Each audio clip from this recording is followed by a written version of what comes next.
sombi déjà ba radio na bango batie. Bon, lelo ba éviter nini ko bimakuna na 10e minute alimenter et pas secrétaire général Gisaka. Il ne peut se vivre. Et c'est bon lui ko yombae. Et c'est bon lui ko yokae. Et c'est bon yebi ke banje o ezama compliqué na minute. Si ko loko la vérité ça ko e ko ta pas munoko ya secrétaire général Gisaka. O Gisaka. Ce qui bon lingete atele matobe ta maboko pona ko yambae. Monsieur le secrétaire général. Monsieur le secrétaire général, bata maboko pona mokonzi, bata maboko. Tela mabipa ozali la kisa ko yo yambae.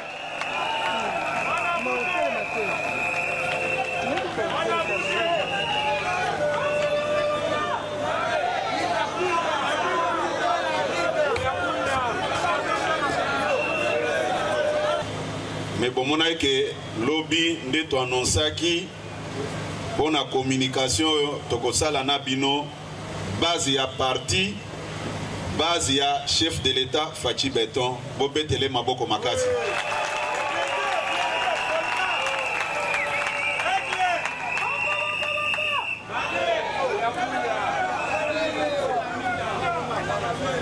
Lokola nazaki très sûr que beaucoup répondre favorablement à l'invitation quand bien même que tosala kiango na lombango. Encore une fois merci beaucoup parce que pour remplir permanence comme d'habitude makasi ya mokonzamboka buzoba elekakate tokomi na moment oyo ya koyebisa na ba vérité en face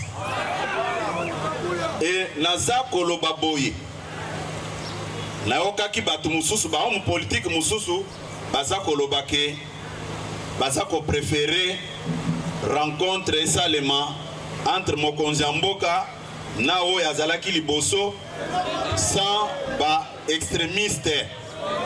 IDPS viva! IDPS viva! Ngana za ko répondre batouana boy. Pendant tout le temps où babandaki ko sala buzoba contre mokonzi mboka bino bozalaki wapi? Vous êtes des corrompus et des hypocrites. Il faut avoir le courage de dire la vérité. Là, il faut dire la vérité. Aucun chef d'État au monde ne peut jamais tolérer des bêtises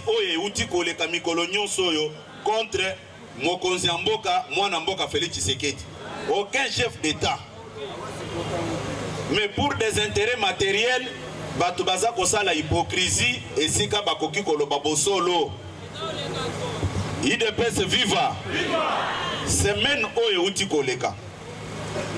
Batu ya FCC naza koloba na ironie te na parabole te naza ko pointer bango musapi. IDPS viva. IDPS viva. Batu ya FCC basali ba tourner à travers certains pays africains pour préparer un coup contre les chefs de l'État. Mais basali yango na ndenge ya lukuta biso toko se laisser faire te naza koloba yango et puis nako yebisa bango mboko pe bakendeki po nako IDPS viva bo pe sangata na yebisa bino makambo na ye nango awa. Et puis toko tirer conclusion na makambo wana. Tango tosalaki accord na batu ya FCC ezalaki refuge ya ko protéger ba criminel te.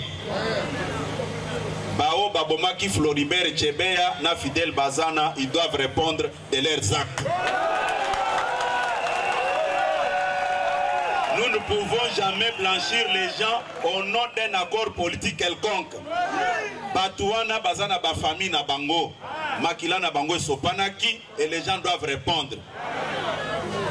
Baoyo babomaki Arma Tungulu, ils doivent répondre de leurs actes. Usoba ele kakate. Ba oyo babomaki Thérèse Kapangala na Rossi Mukendi, ils doivent répondre de leurs actes. Nous voulons voir comment est-ce que Ebele Bakotambola Namboko sans toutefois être inquiété. Justice, il faut ça la Moussala Nango. IDPS viva. Tout ça là qui accorde mon côté pour Nabatulelo, comme arrogant au moment où ils ont pillé ce pays pendant 18 ans. Comme na bango et tangami na ba rapport rebellé, ils n'ont aucune leçon ya kopesa mokonzi mboka. Semeno e uti koleka. Bake na Angola, je cite bien le pays. Mokonzi mboka Félix Tshisekedi tango Eduardo dos Santos azalaki na pouvoir, batikala ko kutana na yete, batikala ko tisse ba lien ya banité te. Bangonde bazalaki moindre problème babengi Eduardo na téléphone basie ko secourir bango militairement ao. Mais en notre grande surprise, voyage au mokonzi mboka ke na Angola dernièrement et na Congo Brazza. Président ya Malabo azalaki kuna. Ce qui est Bayo Kanaka na président ex-président angolais. Problème ya mokonzi mboka Félix Tshisekedi Zawapi.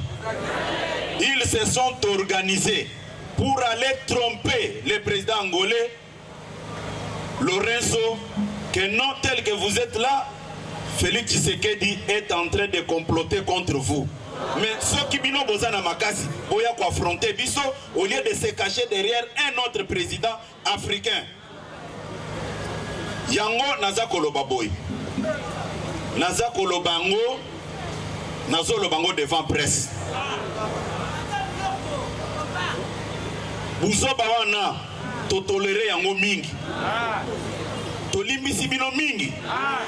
Et vous allez vous rendre compte que Buzoba obo bandaki kosala. Tozalaki banyamate, on est en train de vous observer. Et peuple congolais bozomona aza moumu na binote. Si vous pensez que demain vous allez retourner au pouvoir pour vous faire souffrir le peuple congolais, il faut oublier ça. FCC est un modèle en Afrique awa na matali gestion yamboka. Ils ont tué le pays, c'est connu de tout le monde. Mais ils ne se gênent pas, ils vous rencontrent des choses au débauchage. Qui débauche qui? Est-ce qu'aujourd'hui ils peuvent nous présenter la liste de tous les membres du MLC au basé Panabango, ceux qui président Jean-Pierre Bembada Tinda Bango Kuna? Leur mode de gestion, c'est le débauchage. Batunyon sur IDPS au basé Kuna, bisonde to Tinda Bango. Les lots, Bazako Lobakeno, on est en train de débaucher les députés. Soyons sérieux. Pas 13 parlementaires. Oh, Basignac une lettre à 52 pages. Nana de Bochaki Bango. Un député national, c'est un responsable politique. À un certain niveau, il va prendre conscience de la situation politique de son pays. Ça ne demande pas que quelqu'un vienne lui dire que non, voilà, il faut changer le camp. C'est faux et archi faux. Ils sont tous conscients de leur mégestion. Et les députés ne sont pas des gamins. Bazaba responsable. Vous ne pouvez pas réduire les députés à un montant de 7 000 $. Ça, c'est insulter même ces députés-là. Pas député, bazaba trop, bazaba comme la situation. Vous voulez retourner au pouvoir, mais il faut présenter un bilan. Assassinat ébélé, bobomi batu, bosali ba crime ébélé, crime économique. Ba kombo na bino eza kotanga ma partout na ndenge bo pied mboka oyo. Lelo, vous vous organisez avec les ministres des Finances pour administrer pour dresser l'armée, la police et les fonctionnaires contre les chefs de l'État. Mais naza koye bisabino boye. Lokola bameki makambwana, nous sommes prêts pour répondre. IDPS viva, nous allons répondre et certains d'entre eux vont prendre le chemin de l'exil. Nous n'allons pas nous laisser faire.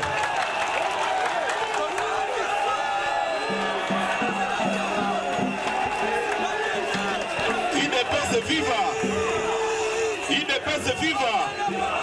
Naza koloba boye, naza kolobango pona ko sepel sabatu te.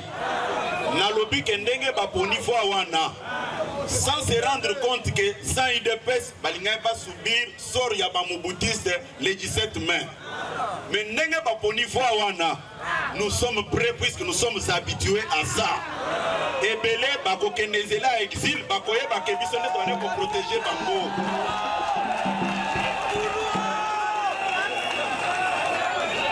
Balobi UDPS viva. Balobi boye. Balingi élection anticipée. N'a qu'à répondre bango boye. Depuis 2001, batikala ko voter bango te. To gagnaki bango na 2011, basali mangungu. Babomi batuna biso ebele. Le 26 novembre 2011, baboma batuna biso na aéroport international d'Indili.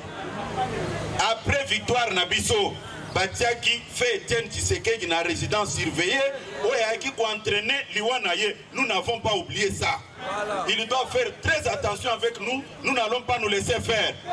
Qu'il se prépare, nous aussi on se prépare. Tango bazaki na pouvoir biso maboko pamba to affronta bango. Kaka lelo o toza na signature ne ba basala biso loko.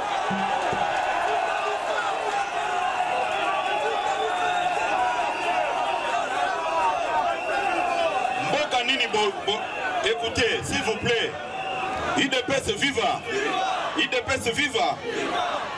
Biso tokoki ko bangela élection anticipée. Au contraire, basa conscient que majorité basa ko piolola wana eza kimuyibi. Ba mérita yango te, yango basa ko lenga. Je parle très bien du FCC. Nazolo bela mutu mususu te. Ba bongama, nous sommes prêts pour les affronter.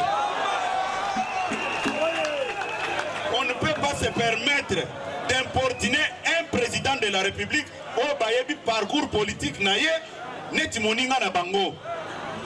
Namboka nini, dans quel pays à travers le monde, quels que soient les accords politiques, un premier ministre qui attaque un chef de l'État devant les cours et tribunaux, où est-ce que vous avez déjà vu ça?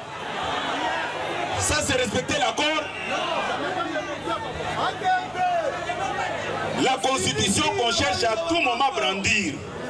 Est-ce que Baza qu'on respecte la constitution wana? Boyoki lobi awa, boyoki lelo. Deux ministres FCC, balingi ko voyage awa, sans informer le président de la République. Nous sommes dans quel pays? Est-ce que la constitution autorise ça comme ça?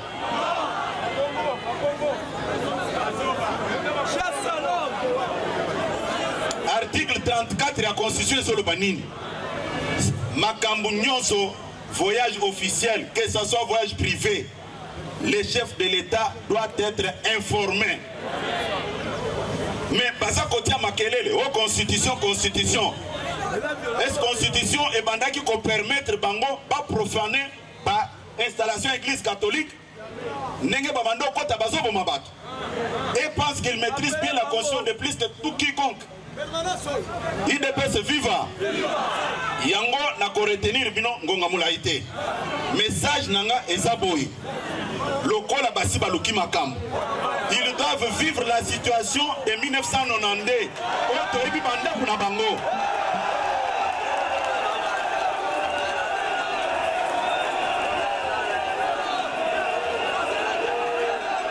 UDPS viva. UDPS viva. Nazako Lobaboye, Bouzoba et les Kakate, ils ne sont pas différents de tous les Mobutistes Oyo Bakendaki exil en 1997. Yango Nazako Lobaboye. Pour na kolakisa bango ke Mboka Oyo est sous contrôle ya Félix Tshisekedi. Pour na kolakisa que le peuple congolais nyonso dans son ensemble est derrière les consultations annoncées par le chef de l'État Oyazako Sala Lelo. Journée de la base où il y a le 12, Eza renvoyé à une date ultérieure. Le samedi, marche de soutien sur toute l'étendue de la République. UDPS viva. Yango Nazako Lobaboye. Nazako Lobaboye. UDPS viva. Nalobi Boye. journée de la base autoprogramme qui pond le 12 et ça renvoyé à une date ultérieure. Samedi Oyo, Soki Boza Basina Mibali, il faut Congo Mobimba Eningana, Baye Bakeboza derrière Mokonzamboka, les criminels Oyo Bakokiko Sagana Nabisote. Ils nous ont tués quand nous étions dans l'opposition. Nous ne pouvons pas accepter de mêmes bêtises. Tokani Malam. Comme ça, ministre Nabango ya finance. Oh, Bayebisi ke Kobimisa Kambongo te. Pour Nabatouba se soulever contre le chef de l'État. On va régler son problème.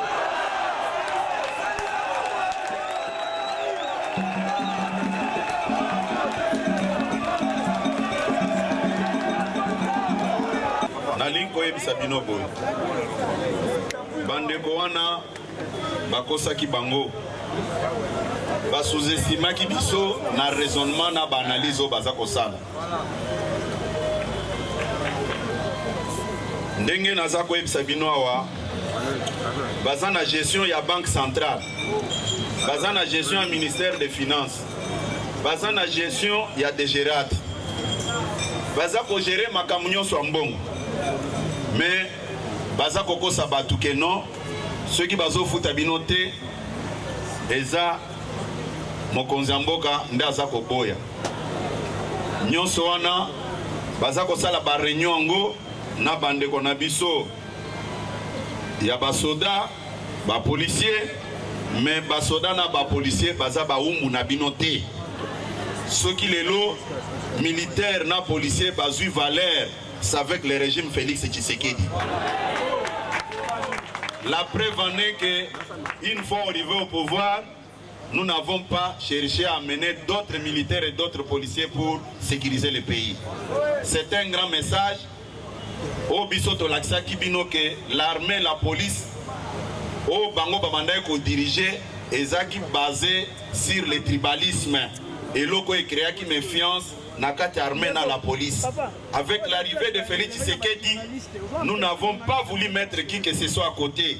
Nous avons travaillé avec tout le monde. La preuve en est que l'actuel chef d'état-major est Zao Bisoto Koutaki. Actuel commandant de la ville de Kinshasa, n'a compte à la police, Ezaka Bisoto Koutaki. Inspecteur général à la police, Ezaka Bisoto Koutaki. Nous n'avons pas cherché ailleurs si ce n'est que travailler na batouana kopé sa bango valeur. Bobete la mokonzamboka maboko makasi. Mais ba oyo ba ibaki 32 millions de dollars ya SNEL, il faut pas s'apprêter pour nos besoins sango izambonga. Ezambongo ya mboka il faut bozongi ça. Ba o ba bombisi mbongo. O batangami na Panama Pemperse, il faut bazon sambongo wana. Et zambongo ya mboka. Vous n'êtes pas un modèle pour ce pays. Vous êtes des criminels économiques. Vous avez détruit le pays. Le moment est arrivé où nous devons nous dire des vérités en face.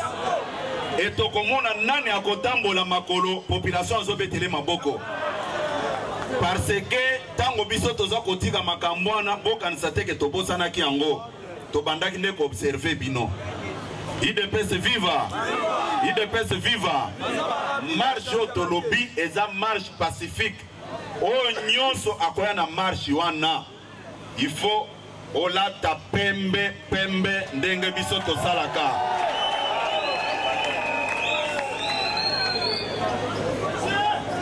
Tokobandango na changu.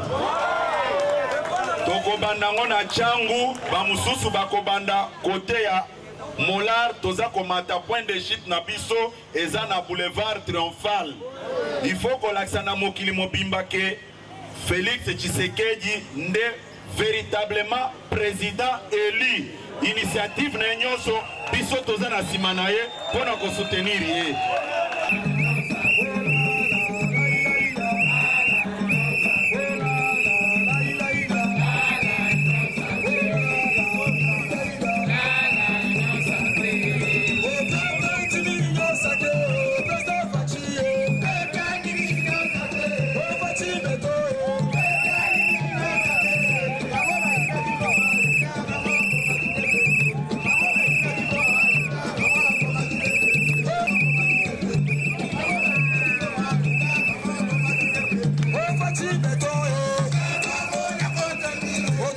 justice.